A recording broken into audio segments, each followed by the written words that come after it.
ఈ పూర్తి వివరాలు తెలిసే ఉంటాయి. ఒక మహిళ యువ న్యాయవాదిని వ్యక్తిగత కుటుంబ కక్షలతో చాలా అమానుషంగా హత్య చేశారు. ఇది గతంలో కూడా తనకు ప్రమాదం ఉందని చెప్పి పోలీస్ స్టేషన్లో కూడా ఫిర్యాదు చేయడం జరిగింది. కానీ ఈ హత్య వెనుక ప్రొటెక్షన్ యాక్ట్ లేకుండా ఆమె హత్య చేయబడ్డది. నిజానికి ఇప్పటికే న్యాయవాదుల రక్షణ చట్టం ఉంటే ఆమె ఎప్పుడూ ఆ చట్టం కింద తను రక్షణ పొందేది. అది లేకపోవడం వల్ల తను ఇచ్చిన దరఖాస్తులు కూడా అక్కడి పోలీస్ అధికారులు నిర్లక్ష్యం వహించడం వల్ల ఈ హత్యకు కారణమని ప్రధానంగా నేను భావిస్తున్నాను. నిజానికి తనకున్న హక్కును, చట్టబద్ధంగా వచ్చే హక్కును అడిగినందుకే ఈ హత్య జరిగింది. ఈ హత్యను ఒక ఆస్తి సంబంధాన్ని చూడకుండా మానవ సంబంధాలను కూడా చూడవలసిన బాధ్యత మనపై ఉన్నది. రక్త సంబంధం నుంచి జరిగిన హత్య. She was assassinated brutally by his own brother. So ఈ సామాజిక సంక్షోభాలకు కారణం కూడా ఈ ఆస్తులే కారణమవుతున్నాయి. ప్రజాస్వామికంగా చట్టబద్ధంగా హక్కుల్ని కూడా స్త్రీలు అనగానే తిరస్కరించడానికి ఒక మగతనం అనే ధోరణి, ఆ ధోరణి నుండి జరిగిన హత్యగా నేను భావిస్తున్నా. స్త్రీకి కూడా ఆ స్వేచ్ఛ ఉంది. తను సమానత్వంగానే ఉన్న ఈ సమాజంలో ఆస్తి వరకు వచ్చే వరకు ఆడపిల్లే కదా, పెళ్లి చేస్తే వెళ్ళిపోయేదానికి నీకు ఎందుకు ఈ ఆస్తి అన్న ప్రశ్న జరిగింది. కానీ తనకు చట్టబద్ధంగా సాంప్రదాయబద్ధంగా నా హక్కులు నాకు కావాలని అడిగినందుకు ఈ అమానుషమైన ఘటన జరిగింది. గతంలో తనకు ఈ ప్రమాదం ఉంది అని చెప్పి పోలీసు వారికి కానీ రెవెన్యూ అధికారులకు కానీ తను చట్టపరమైన హక్కుల్ని కోరింది రక్షణ కొరకు. కానీ అక్కడ నిర్లక్ష్యం వహించడం వల్ల న్యాయవాదుల మీద దాడుల సందర్భంగానో మా నిరసన, మా ఊరేగింపు, మా ధర్నా, మా ర్యాలీ జరుగుతుంది. కానీ ఒక నిర్దిష్టంగా మా రక్షణ చట్టం కోసం ఒక పోరాటాన్ని నిర్దిష్టంగా మనం ప్రణాళిక చేసుకొని ముందుకు పోకపోతే ఇది రాజ్యం నిర్లక్ష్యంగానే మాపై దాడులను చూస్తూ ఉంటుందని భావిస్తున్నాను.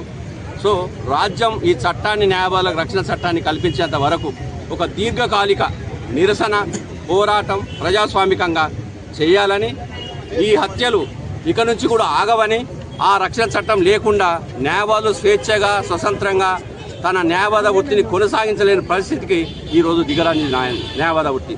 అందుకే మిత్రులారని చెప్పేది ఏంటంటే, న్యాయవాదుల రక్షణ చట్టం వచ్చేంత వరకు కూడా మా ఈ ఉద్యమాన్ని, ఈ పోరాటాన్ని మేము మా కమిటీలో కూర్చొని చాలా తీవ్ర న్యాయవాది, యువ న్యాయవాది స్వప్న హత్య అనేటువంటిది నిన్న అమానుషమైనటువంటి అతిదారుణమైనటువంటి సంఘటనగా మేము దాన్ని తీవ్రంగా వరంగల్ బార్ అసోసియేషన్ పక్షాన, హనంకొండ బార్ అసోసియేషన్, ఇరు బార్ అసోసియేషన్ కూడా ఇవాళ నిరసన కార్యక్రమాలు చేపట్టి తీవ్రంగా ఖండిస్తున్నాం.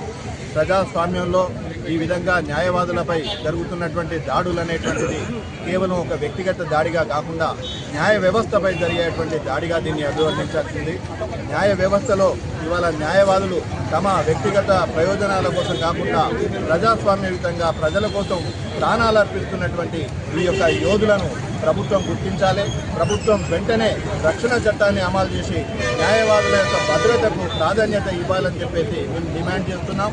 అదేవిధంగా ఇవాళ యువ న్యాయవాది, ఒక మహిళా న్యాయవాది స్వప్న హత్యను తీవ్రంగా ఖండిస్తూ ఆ బాధితుల పక్షాన వారి యొక్క తల్లికి కానీ ఆమె యొక్క సహచరులందరికీ కూడా భద్రత కల్పించాల్సినటువంటి అవసరం ఉంది.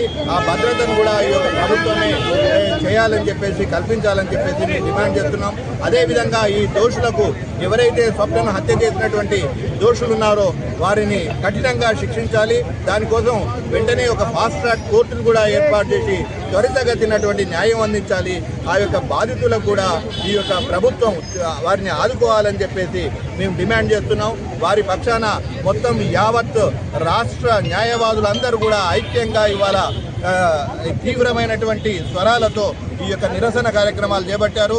మా యొక్క నిరసన ఏదైతే ఉందో ఇవాళ రక్షణ చట్టం అనేటువంటిది, ఈ రక్షణ చట్టం ఈ రోజు నిరసనతో ఆగకుండా మేము తర్వాత కార్యాచరణను ప్రకటిస్తామని చెప్పేసి ఐక్య కార్యాచరణ ప్రకటించి న్యాయవాదుల రక్షణ చట్టం భద్రత వచ్చేంత వరకు కూడా మేము అవిశ్రాంతంగా ఈ పోరాటాన్ని ఆపకుండా చేస్తామని చెప్పేసి మేము రైట్ టైం పార్లమెంట్లో తప్పనిసరిగా బిల్లు ప్రవేశపెట్టాలి. ఆ బిల్లు డ్రాఫ్ట్ బిల్ అయింది కానీ రక్షణ చట్టం తయారై లా కమిషన్ పంపిణంటారు. దాన్ని వెంటనే ఉద్యోగం తీసుకొని ప్రతి భారత పోస్ట్ కార్డు ద్వారా తప్పనిసరిగా పంపాలంటున్నా. ఎవరకు న్యాయం